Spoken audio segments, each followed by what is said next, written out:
Siap-siap gerak pemirsa channel Rahmatan Lil Alamin. Persiapan, pegang perut dulu.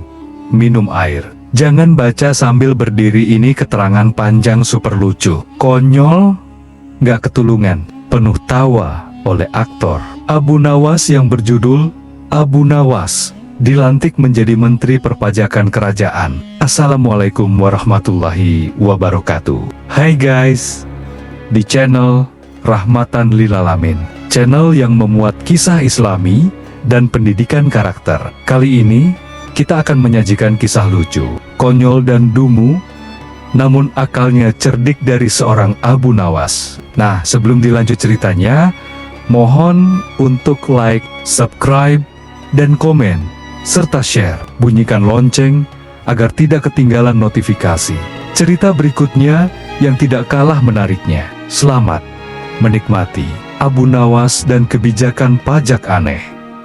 Orang miskin harus bayar banyak, namun orang kaya hanya bayar doa. Kok aneh ya? Ayo kita ikuti kisahnya.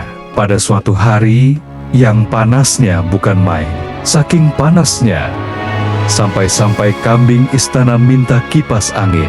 Raja Harun al-Rasyid mengumumkan kebijakan pajak baru.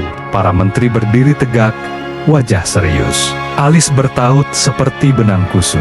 Sementara Abu Nawas berdiri paling belakang sambil garuk-garuk kepala, padahal kepalanya sudah botak. Wahai Abu Nawas, kata raja, kau kuangkat menjadi kepala pajak kerajaan. Menteri-menteri langsung pucat, ada yang hampir pingsan, ada yang langsung menulis surat pengunduran diri di udara. Abu Nawas malah senyum lebar, senyum orang yang belum paham apa-apa, tapi yakin bisa bikin ribut. Kronologi ceritanya sebagai berikut. Hari pertama bekerja, Abu Nawas datang ke kantor pajak, bukan membawa buku besar, tapi membawa tikar, teko teh, dan bantal. Astaga, ini kantor pajak, bukan rumah kontrakan, bukan juga warung kopi, teriak menteri pajak senior. Abu Nawas santai menjawab, justru pajak itu berat, maka harus dikerjakan sambil santai. Semua orang terdiam, tidak ikut stres. Seekor lalat lewat pun berhenti di udara, karena Abu Nawas selalu mengumumkan aturan bayar banyak, kaya orang miskin. Teriak rakyat, wajib Abu Nawas mengangguk mantap. Tuh, betul. Orang kaya orang cukup miskin kan doa. Sudah terbiasa susah. Jadi ditambah sedikit tidak kaget. Orang kaya kalau disuruh bayar uang bisa stres. Stres itu penyakit. Aku ini peduli kesehatan. Hari itu dimulailah penarikan pajak. Pajak orang miskin. Orang miskin datang membawa ayam kurus, sendal putus, panci penyok. Bahkan ada yang bawa hutang. Abu Nawas mencatat semuanya dengan serius. Ini ayam nilainya berapa? Tanya petugas.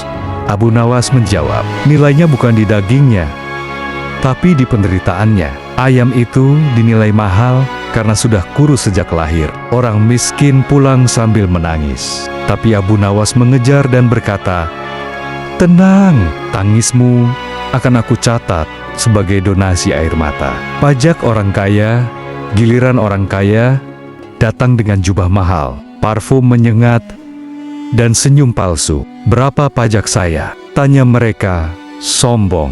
Abu Nawas menjawab lembut, cukup berdoa. Orang kaya kaget, hanya doa? Iya, tapi doa yang panjang, khusyuk, dan keras, supaya aku dengar. Mereka pun berdoa, ya Tuhan, semoga pajak ini benar-benar hanya doa. Abu Nawas mengangguk puas. Doanya diterima, silakan pulang. Jangan lupa tetap kaya. Raja turun tangan. Raja Harun akhirnya memanggil Abu Nawas. Abu Nawas, apa maksudmu membuat aturan gila ini? Abu Nawas membungkuk lalu berkata, wahai Raja, selama ini orang miskin selalu membayar dengan tenaga, keringat, dan air mata. Orang kaya membayar dengan senyum dan janji. Aku hanya meresmikannya.